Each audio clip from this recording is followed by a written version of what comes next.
Hello. Xavier Dupont de Ligonnès, c'est l'homme le plus recherché de France depuis bientôt 10 ans. C'est le mystère le plus incroyable de la dernière décennie et c'est l'histoire que je propose de vous raconter aujourd'hui. Clap! Join us, support us, join us, support us. Just because the media sponsors were draconian laws, were brutal police action, and we have the judiciary working at the behest of the political leaders. Cette vidéo, j'ai souhaité la faire pour deux raisons. Tout d'abord parce que dernièrement, le magazine Society a publié son enquête qui a duré plus de 4 ans sur Xavier Dupont de Ligonnès et sur un peu toutes les zones d'ombre et tous les petits détails pour lesquels on n'a pas eu forcément d'informations publiques. Et puis la deuxième raison, c'est parce qu'on a aussi échangé pas mal avec deux amies à moi, Charlotte et Muriel, que je remercie d'ailleurs au passage, et qui m'ont inspiré cette vidéo-là. Du coup, cette vidéo, elle va s'axer un peu en 3 temps. Le premier temps, ça va vraiment être pour essayer de comprendre qui est le personnage de Xavier Dupont de Ligonnès, dans quel environnement il a évolué et comment il a pu en arriver là où il en est arrivé avec la tuerie de Nantes. La deuxième partie, on va être plus dans la chronologie des faits vus par les policiers, par les personnes extérieures. On se penchera ensuite sur le trajet de Xavier Dupont de Ligonnès après le drame qui s'est joué dans leur maison de Nantes. Et la dernière partie, je vous exposerai un peu quelques points qui ont moi retenu mon attention au niveau de l'enquête de Society, que j'ai trouvé très intéressant parce que du coup c'était des informations qu'on n'avait pas dans les journaux télévisés. Et donc voilà, je reviendrai un peu dessus et sur moi, ma théorie au sujet de cette enquête. Xavier Dupont de Ligonnès, il est né le 9 janvier 61 à Versailles dans une vieille famille de la noblesse française. Quand il a une dizaine d'années, son père Hubert quitte le foyer familial pour partir avec sa maîtresse Catherine, qui est sa secrétaire. Et donc il laisse Xavier, ses deux sœurs Véronique et Christine et sa mère Geneviève seuls. Il est le seul homme de la famille et donc très vite il va falloir qu'il apprenne à devenir le chef de famille et à soutenir sa mère et ses sœurs. Geneviève, sa mère, fonde en 60 Philadelphie, qui est un mouvement un peu sectaire basé sur l'apocalypse. Et c'est une femme qui dit recevoir des messages de Dieu et qui va pas mal embarquer sa fille Christine là-dedans et son beau-fils Bertram aussi, qui sera un des premiers adhérents de ce mouvement-là. Xavier, il étudie à Versailles, il va régulièrement dans les messes locales avec sa famille. Et puis en 82, il va rencontrer Agnès Audanger, dont il va tomber follement amoureux et qu'il va demander en fiançailles dans la foulée et dans la même année rompre ses fiançailles. En 89, alors qu'il est célibataire et qu'il est libre, il va partir faire le tour des États-Unis avec son ami Michel Rétif. Retenez bien ce nom-là parce que je vais vous en reparler. Donc il part faire son tour des États-Unis, il visite quasiment tous les États. Honnêtement, ce voyage-là, il peut se résumer en des noms d'États américains et des noms de filles. Pour se faire de l'argent, à ce moment-là, Xavier Dupont de Ligonnès, il va importer des voitures américaines en France qu'il va revendre. Ces voitures-là, il va les importer déjà sous différents noms.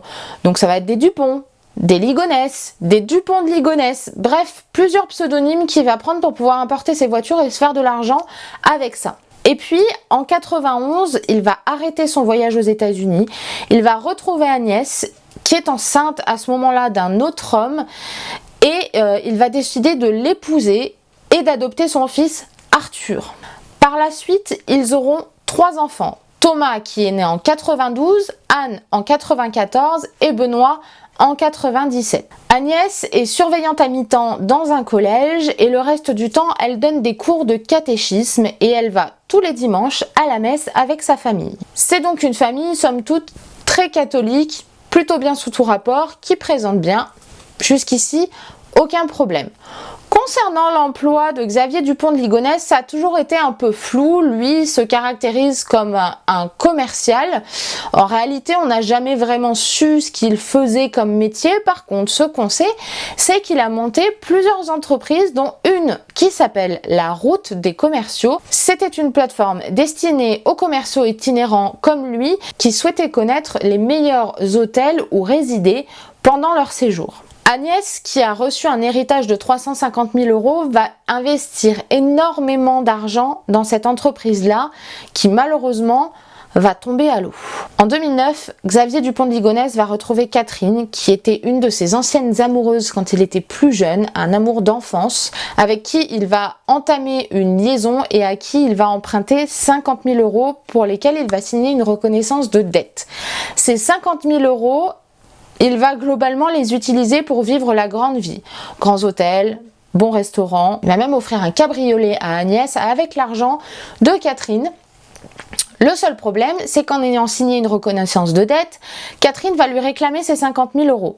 Xavier Dupont de Ligonnès, à ce moment-là, est complètement dans le rouge. C'est quelqu'un qui, depuis des années, emprunte à ses amis pour rembourser d'autres amis, qui s'est même déclaré comme salarié de sa propre entreprise pour pouvoir se licencier et ainsi percevoir des indemnités de chômage pour rembourser ce qu'il doit à l'URSSAF. Et donc là, Xavier Dupont de Ligonnès se retrouve vraiment dans une spirale infernale et il commence vraiment à toucher le fond.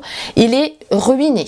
En 2010, il est complètement criblé de dettes et il va écrire 2 courriers à ses amis dans lesquels il dira: si ça tourne mal, je n'ai que 2 solutions, me foutre en l'air avec ma voiture ou foutre le feu à la baraque quand tout le monde dort.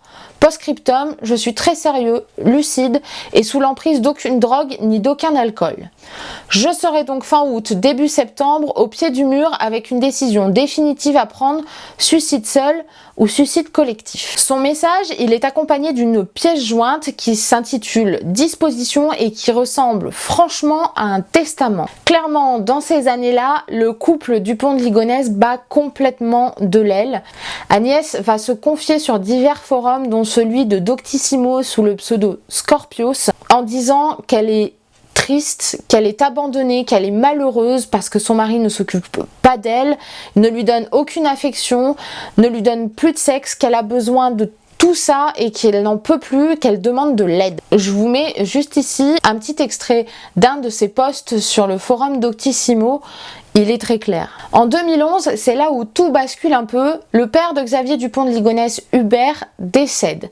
À ce moment-là, Xavier Dupont de Ligonnès doit récupérer les affaires de son père. Il fait le tri dans son appartement et tombe sur une carabine 22 long rifle qu'il va récupérer. De là, il va commencer à prendre des cours dans un stand de tir avec l'un de ses amis. Et il va y aller de manière assez régulière. Dans la poursuite un peu de ses cours de tir, le 12 mars, il va acheter des munitions et un silencieux. Et là, on va attaquer plus ou moins la deuxième partie de la vidéo, qui est celle de la vision un peu extérieure de ce qui s'est passé dans cette maison nantaise et de comment la police a appris la disparition de la famille Dupont de Ligonnès. Le 4 avril, Agnès ne se présente pas à son travail. Xavier va appeler son directeur pour lui expliquer qu'elle est malade, qu'elle a une gastroentérite et une angine et qu'elle ne pourra pas venir travailler. Il va faire la même chose avec le collège de Benoît et d'Anne, qu'il va appeler en leur expliquant que ses enfants sont malades et qu'ils ne viendront pas en cours aujourd'hui.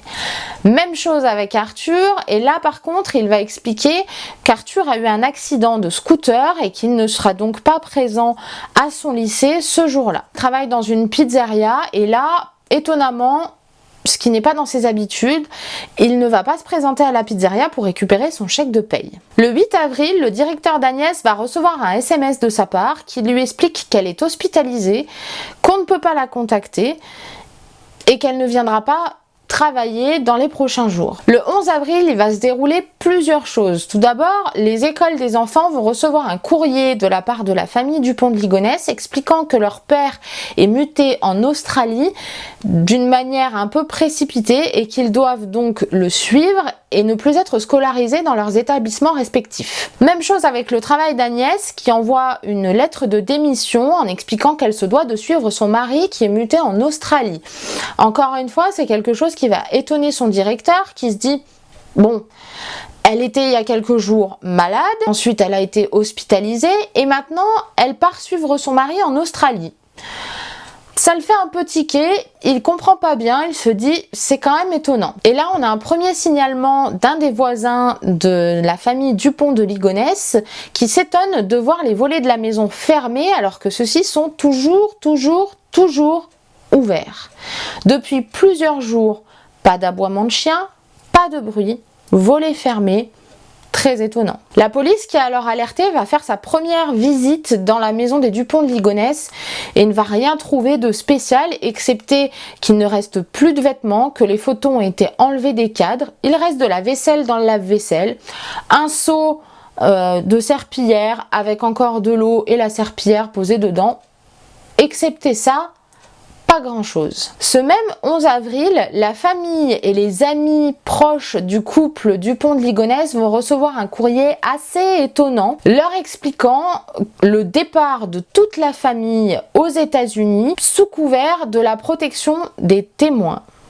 Je vais vous lire une partie de cette lettre. Je vous avoue, franchement, c'est très farfelu et surtout, même si j'y reviendrai après, c'est une source qui évidemment a été vérifiée par la police. Personne ne connaît Xavier Dupont de Ligonnès à la DEA. Ce qui est très étonnant avec cette lettre, c'est le ton plus ou moins léger qui est employé par la famille pour expliquer leur départ. Coucou tout le monde, méga surprise, nous sommes partis en urgence aux USA dans des conditions très particulières que nous vous expliquons ci-dessous. Vous recevez ce courrier par la voie postale classique car nous n'avons plus la possibilité de communiquer autrement. Ni mail, ni SMS, ni téléphone, et ce pendant quelques années pour des raisons de sécurité. Au moment où vous lisez cette lettre, nous ne sommes plus en France et ne pourrons y revenir pendant un temps encore indéterminé, entre parenthèses, quelques années. Vous devez vous demander ce que tout cela signifie. Voici l'histoire, du moins ce que nous sommes autorisés à vous en dire. Ce courrier est le seul autorisé avec ses ajouts pour certains et il est écrit sous contrôle. Lorsque nous avons créé notre société à Miami en 2003, nous avons été mis en contact par la personne qui nous a aidés à la créer avec la DEA, Drug Enforcement Administration, sorte de brigade des stupes américaine avec des antennes dans plusieurs pays, qui cherchait un Français pouvant être infiltré dans le milieu des discothèques françaises pour collecter des informations sur les réseaux de trafic de drogue et de blanchiment d'argent sans attirer l'attention. Par le biais de la route des commerciaux, étant chaque soir dans une ville différente avec une raison officielle de rentrer en contact avec tous les patrons de discothèques pour leur proposer de figurer dans la rubrique loisirs de la RDC, j'étais, entre parenthèses Xavier, la personne idéale. Après avoir été testé et briefé, j'ai donc accepté de travailler incognito pour la DEA avec obligation de garder le secret, même et surtout vis-à-vis des enfants. Et là, on est vraiment sur une autre planète quand même. On est quand même sur quelque chose où on a un peu de mal à y croire. Sauf sa sœur Christine qui, elle, par contre, croit le truc tout de suite. Aucun doute, son frère a bien été mis sous la protection des témoins par la DEA. Pas de problème, tout semble correct. Bref, il faut savoir que la maison des Dupont de Ligonnès, elle va être fouillée en tout 5 fois. La dernière fois, c'est le 21 avril. Et le 21 avril, la police commence à se pencher sur le jardin, puisque c'est le seul endroit qu'ils n'ont pas fouillé. Et là, une des enquêtrices va remarquer quelque chose de très bizarre sous la terrasse. Elle va remarquer les gamelles des chiens qui ne sont pas dans une position très normale. Et quand elle va se pencher, elle va remarquer qu'il y a une dalle de béton qui a été coulée visiblement il y a peu, puisqu'elle s'effrite encore. Et donc ils commencent à creuser et là ils vont trouver des couches de sacs, des draps, de la chaux vive et soudainement ils vont voir apparaître un corps. Ils vont trouver 4 corps et ceux des 2 chiens dans une fosse d'un côté et un corps enterré seul de l'autre côté. Tous les corps ont été positionnés de manière assez religieuse. Certains garçons sont a priori avec les mains sur le torse, dont la main droite sur le cœur. Les filles avec les mains au niveau du ventre.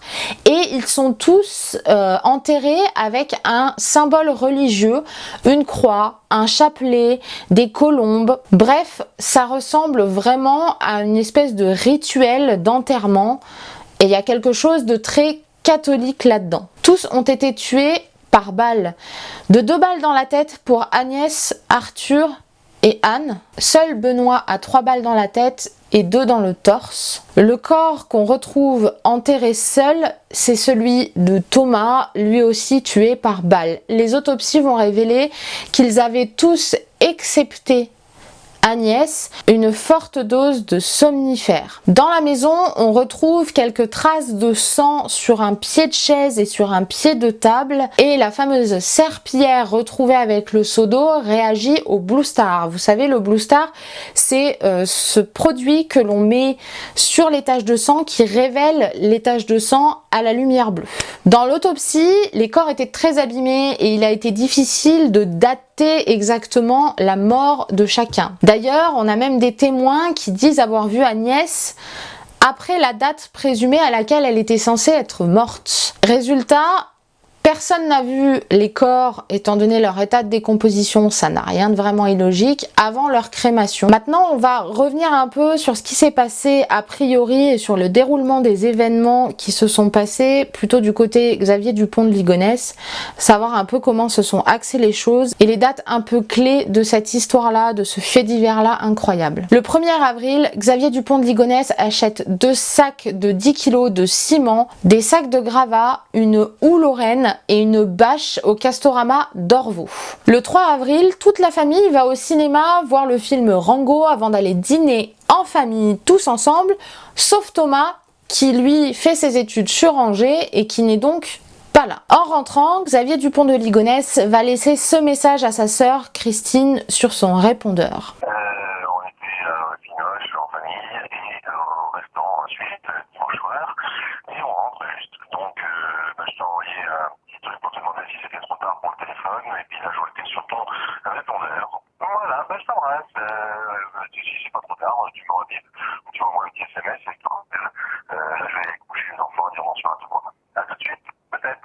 Le message est très léger, on ne sent pas particulièrement d'inquiétude dans sa voix, en tout cas pas pour quelqu'un qui s'apprête à tuer absolument toute sa famille. Dans la nuit du 3 au 4 avril, il va assassiner Agnès, Anne, Benoît et Arthur, visiblement pendant leur sommeil et drogués. Le 4 avril, il va dîner avec son fils Thomas, un dîner qui va pas forcément très bien se passer.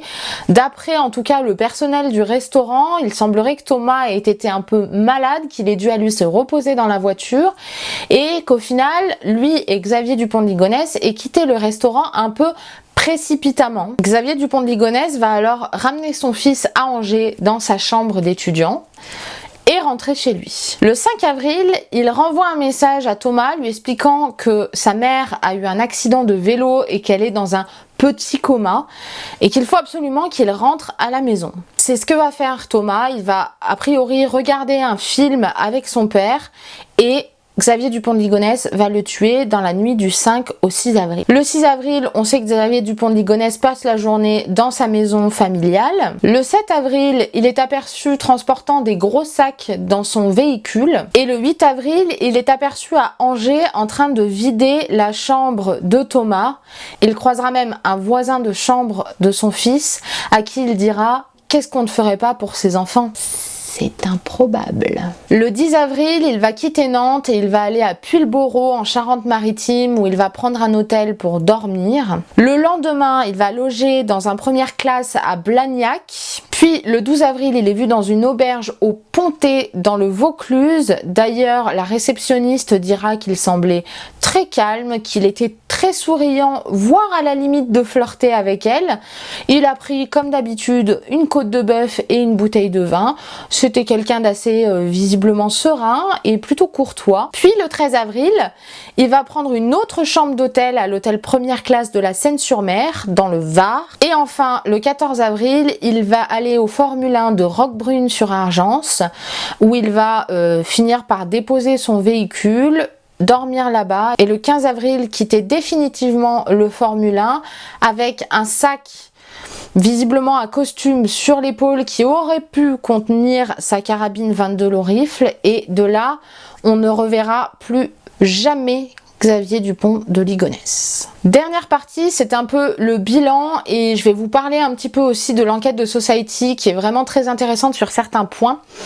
Mais voilà, ce bilan c'est plus un peu des petits détails finalement qui sont assez curieux dans cette enquête-là et qui dénotent un peu du reste. Tout d'abord, 1 an avant la tuerie de Nantes, Xavier Dupont de Ligonnès avait envoyé un courrier à certains de ses amis en leur expliquant que si toutefois il arrivait un accident à sa famille, jamais, au grand jamais, il ne devait croire qu'il en était responsable.